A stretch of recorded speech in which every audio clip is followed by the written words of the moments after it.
What is up, guys? Today we have some breaking news. I'm sorry I'm a little late on it, but yeah, there's still breaking news to talk about. Three players have been DFA'd off the New York Yankees. First off, we have Clint Frazier, which not really a shock. I mean, it would have been better if he got traded, being that we would have got a couple of prospects back maybe. But, it was no doubt that he probably wasn't going to be on the team in 2022.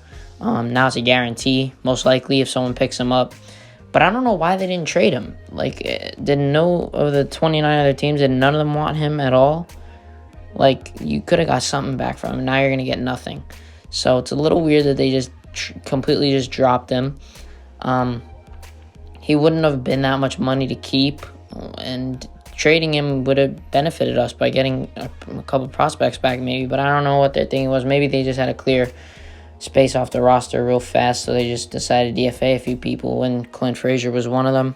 But, it sucks for Clint, as he was very promising in his young career when he started, and then kind of fell off this season as his vision just got too bad for him to play. Hopefully he could bounce back, though, with whatever team does decide to get him, because he does have the talent. He needs to put it all together.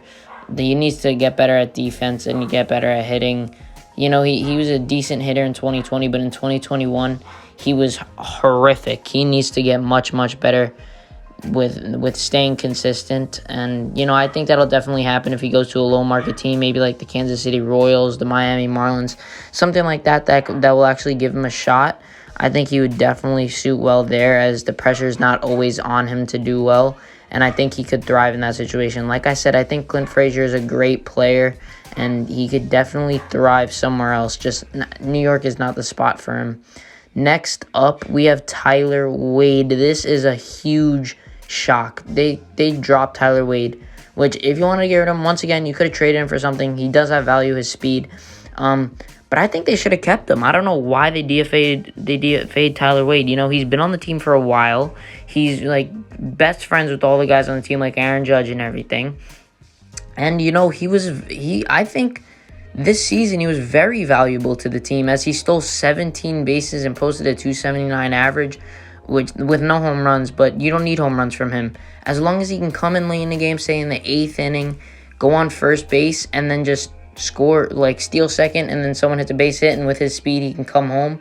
That's all they need him to do, and play amazing defense, which he did. He had that memorable play in Corey Kluber's no-hitter where he saved 2 balls from getting down in the outfield. But he's so versatile, could play every position except first base and catcher, and I just think they should have never got rid of him. That you could have got rid of someone else. You could have DFA'd Chris Gittens instead of Tyler Wade.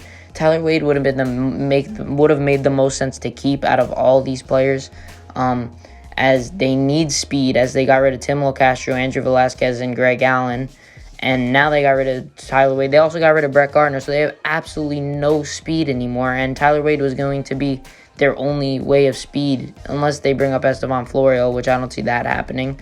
But Tyler Wade was their only fast runner now, and now he's gone. So maybe they bring him back. Who knows? We'll see.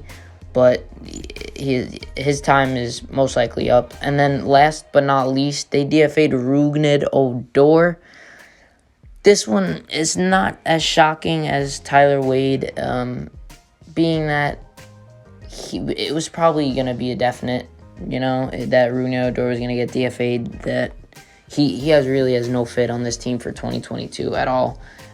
We traded for him in the middle, not even the middle, beginning of the year in 2021. Didn't do that great. He put up 15 home runs with a 202 average, and that's not going to cut it. That really isn't. Let's be honest, that's not going to cut it. So he does need to get better. I'll give that.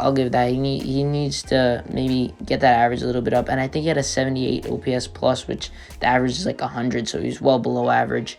But his fire in the clubhouse is what really made him a good player for the team. And I think he could really be valuable on another team, fire up the troops. If we could have just had him in the clubhouse and not played, that would be great, maybe have him as put him on the injured list or something. But now he's most likely gone, as Texas was paying all the salary, so whoever picks him up, Texas will still be paying the salary, which that's great because you're getting him for basically free. But yeah, he's a great player. He has some memorable moments, like against Cleveland when we were skidding. He hit a couple home runs to get us back into the groove. That base hitting against Tampa in his first game. The home run, which was not considered a home run because he called time right here. That'll forever be known. But yeah, that's about it for the breaking news. If anything else happens, I'll let you guys know. See ya.